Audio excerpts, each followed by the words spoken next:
31 मार्चपर्यंत थकबाकी भरा अन्यथा परवाने रद्द करू अशा पद्धतीची भूमिका पुणे महापालिकेकडून पथारी व्यावसायिकांच्या बाबतीमध्ये घेण्यात आलेली आहे। त्याच भूमिकेला जे आहे कुठेतरी पथारी व्यावसायिकांनी विरोध केलेला आहे आणि जर पाहिलं तर आम्हाला थकबाकी भरण्यासाठी मुदतवाढ द्या, आम्ही थकबाकी भरू, परंतु तत्पूर्वी आम्हाला बिलं तरी मिळाली पाहिजेत अशी भूमिका पथारी व्यावसायिकांकडून घेतली गेली आहे। आणि याच विषयी बोलण्यासाठी आपल्यासोबत जाणीव संघटनेचे संजय शंके आहेत। त्यांची नेमकी काय भूमिका आहे आणि यावरती नेमकं काय सोल्युशन काढलं जाऊ शकतं हे आपण त्यांच्याकडनं जाणून घेणार आहोत।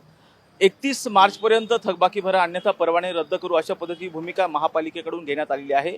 काय भूमिका आहे? सर्वप्रथम नमस्कार। मी ह्या भूमिकेचा निषेध करतो आणि हा निषेध नोंदवलेला आहे। पुणे महापालिकेला जे काय आता 31 मार्च डेडलाईन दिलेली आहे ही देता येणार नाही।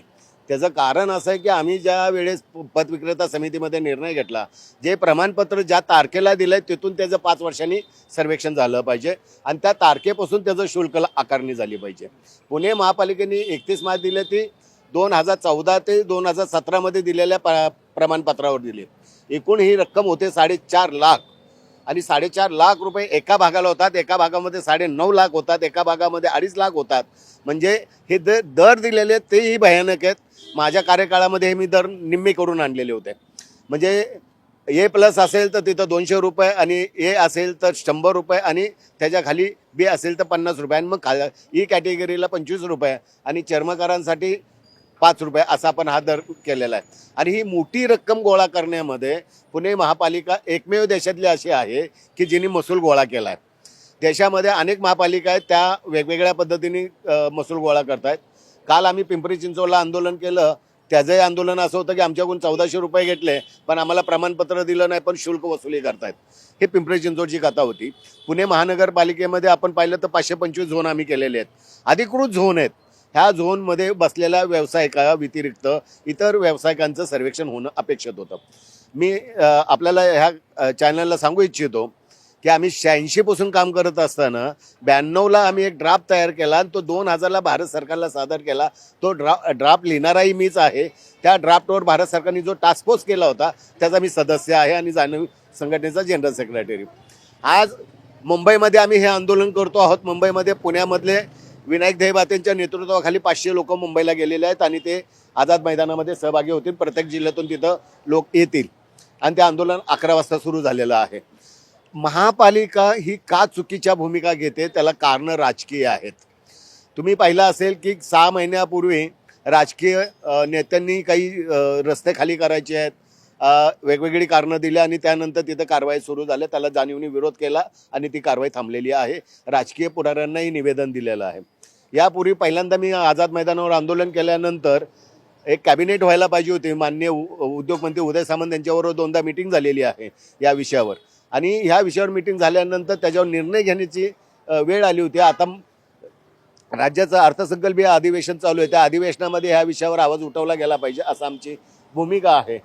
या भूमिकेमध्ये असा आम्ही विचार करतो की पुण्यामध्ये 35,000 फेरीवाले आहेत आणि पुणे महापालिकेने जर आज तुम्ही आकडा पाहिला असेल तर त्यांनी थकबाकी 6,320 लोकांकडून वसुली करायची असं सांगितलं। हा आकडा कुठून येतो हेच समजत नाहीये। ते म्हणतात की मोठ्या प्रमाणामध्ये थकबाकी आहे त्यामुळे आम्हाला अशा पद्धतीचे निर्णय घ्यावे लागतात। मोठी कुठलीही थकबाकी नाही। महापालिकेने प्रमाणपत्र देताना विलंब लावलाय। महापालिकेवर गुन्हा दाखल करायला पाहिजे। 30 दिवसाच्या आत कुठलीही प्रक्रिया पूर्ण नाही केली त्यामुळे आयुक्तांपासून साध्या निरीक्षकांपर्यंत ही कारवाई होते। त्याला वर्तणूक अधिनियम म्हणतात। त्या नियमानुसार यांच्यावर कायदेशीर गुन्हे दाखल होऊ शकतात। मला सांगा, जे त्यांनी मुदत दिलेली आहे, जी 31 मार्चची जी मुदत दिलेली आहे आणि त्याचबरोबर तुम्हाला वाटतं का की 2014च्या जो कायदा आहे पथारी कायदा त्याची अंमलबजावणी होती? 2014च्या कायद्यानुसार पुणे महापालिका काम करत नाहीये। मी जेव्हा टास्क फोर्स मेंबर म्हणून 2000ला होतो तेव्हा मला त्यावेळेस सरकारने 2004ची पॉलिसी दिली, त्यानुसार आम्ही काम केलं। त्यानंतर पुन्हा लढा आमचा चालूच होता, त्यावर 2009ची पॉलिसी दिली, त्यानुसार पुणे महापालिका काम करते। तर पुणे महापालिका 2014ची अंमलबजावणी म्हणते आणि 2009च्या अधिनियमाखाली कारवाई करते। तर इथंही विसंगत आहे।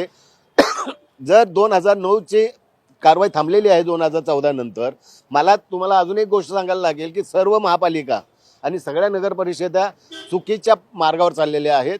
राज्य सरकारने आणि राज्य सरकारच्या नगर विकास विभागाने आणि नगर संचालनाने सक्त नोटीस दिलेली आहे की एवढ्या दिवसामध्ये तुम्ही TVC म्हणजे पथ विक्रेता समिती गठीत करा आणि त्यांच्या मार्फत योजना तयार करा आणि ती योजना राज्य शासनाच्या मान्यतेला पाठवा.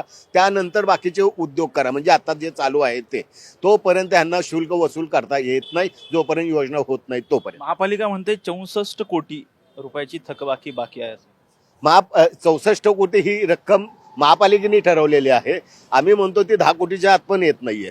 कारण असं आहे की तुम्ही जे दर दिलेले आहे त्या दराप्रमाणे जर 525 मध्ये आपण किमान 5,000 लोकांचं पुनर्वसन केलं असं समजू तर कुठलीही रक्कम येईल ती 9 कोटीच्या आसपासही जात नाहीये. मग अशी रक्कम किंवा खोटे आकडे वर्तमानपत्रात प्रसिद्ध करून प्रशासन फेरीवाल्यांना भीती घालतंय. जसे की त्यांनी भिहायचं आणि आत्महत्या करायची अशी वेळ येईल. आता ही आत्महत्या आम्ही होऊ देणार नाही. ह्या मुंबईच्या आंदोलनात आज काय होतंय, कॅबिनेट चालू आहे, त्यात चर्चा काय होते बघू. त्यानंतर जंतर मंतरला आंदोलन केलं जाणार आहे. आता जे कुटुंबियांचे आहेत किंवा जे पथारी कामगार आहेत त्यांचे परवाने रद्द करू अशा पद्धतीची भूमिका महापालिकेने घेतलेली आहे. या बाबतीमध्ये तुम्ही कशा पद्धतीने पुढची पावलं उचलला? पुणे महानगरपालिकेला हे प्रमाणपत्र रद्द करता येणार नाही आणि त्याची भूमिका घेतली तर आमचा संघर्ष जोरात असेल. पुणे महापालिकेला व्यवसायाचा घेरावा घातला जाईल आणि महापालिका अधिकाऱ्यांवर गुन्हे दाखल केले जातील. आता मी ज्या काही कारवाई करतोय अधिकाऱ्यांवर त्या कारवाई अशा आहेत की जो चुकीच्या पद्धतीने तो काल इथं आमचे जाधव म्हणून आले ते विश्रामबागची गाडी उचलायला, त्यांना सांगितले गाडी उचलायची नाही, त्याचे पेपर नंतर बघा आणि पुढे जाऊया. तर ह्या पद्धतीने त्यांना रद्दही करता येणार नाही, थकबाकी सक्तीने वसूल करता येणार नाही आणि ती जाणीव संघटना करू देणार नाही. आणि दुसरी एक महत्त्वाची भूमिका पथारी कामगार असेल किंवा महापालिका असेल त्यांच्यामध्ये संघर्ष होताना पाहायला मिळतोय. या बाबतीमध्ये तुम्ही अनेक वर्ष या संघटनेसाठी काम करता, पथारी कामगारांसाठी काम करता. यावरती मध्यम तोडगा, मध्यम सोल्युशन काय असू शकतं? राज्य शासनाने हस्तक्षेप करणे हाच मध्यम तोडगा आहे. कारण का आता राज्य सरकारला आमची विनंती आहे यातून की तुमच्याकडे जे काही माझ्याकडून 11 वेळा योजना सादर केलेली आहे ती योजना जर तुमच्याकडे आहे तर ती तुम्ही योजना आत्ताच्या आत्ता आर्थिक अधिवेशनामध्ये आणा, ती पटलावर घ्या, त्याला मान्यता द्या आणि महापालिकेला सक्त आदेश द्या की हे 30 दिवसाच्या आत काम पूर्ण झालं पाहिजे. मला जाणीव आहे की 30 दिवसात ते होणार नाही, पण आदेश 30 दिवसाचे निघाले पाहिजेत. जी थकबाकी भरण्यासाठी जी मुदत दिलेली आहे त्यामध्ये मुदतवाढ झाली पाहिजे असं वाटतं? नाही, आपण ती मुदतवाढ घेणार आहोत आणि मुदतवाढ त्यांना द्यावी लागेल कारण ते बेकायदेशीर आहेत, फेरीवाला कायदेशीर आहे. कधीपर्यंतची मुदत माग? आता आमच्या एका सहकार्याने मागितले की डिसेंबरपर्यंत. डिसेंबरची नको आहे, 3 महिन्याची आपण मुदत मागूया त्यांना. कारण 6 महिन्याची मुदत मागणं शक्य आहे. कारण का आपण आता पाहतो जागतिक स्तरावर मंदीचं वातावरण येतं आणि या युद्धामुळे नाहक बळी जाणारा जो गरीब वर्ग आहे आणि आता ह्यांना पैसे भरायलाही नाहीत कारण का व्यवसाय बंद आहेत, तर कसे पैसे भरतील. यामुळे 3 महिने मिळेल, पण आपण 6 महिन्याची डिमांड करूया. अर्थात होते संजय शंके जे की जाणीव संघटनेचे अध्यक्ष आहेत. पथारी कामगारांच्या बाबतीमध्ये जे महापालिकेने धोरण अवलंबलेलं आहे की 31 तारखेपर्यंत जी आहे ती थकबाकी भरा, अन्यथा तुमचे परवाने रद्द करू. त्यांची अशी मागणी आहे की आम्हाला आणखी 6 महिन्याची मुदतवाढ द्यावी. येथील पथारी कामगार जे आहेत ते थकबाकी भरायला तयार आहेत, अशा पद्धतीची भूमिका त्यांनी घेतलेली आहे. व्हिडिओ जर्नलिस्ट निलेश लोहारसह राजरत्न जोंधे, टॉप न्यूज मराठी.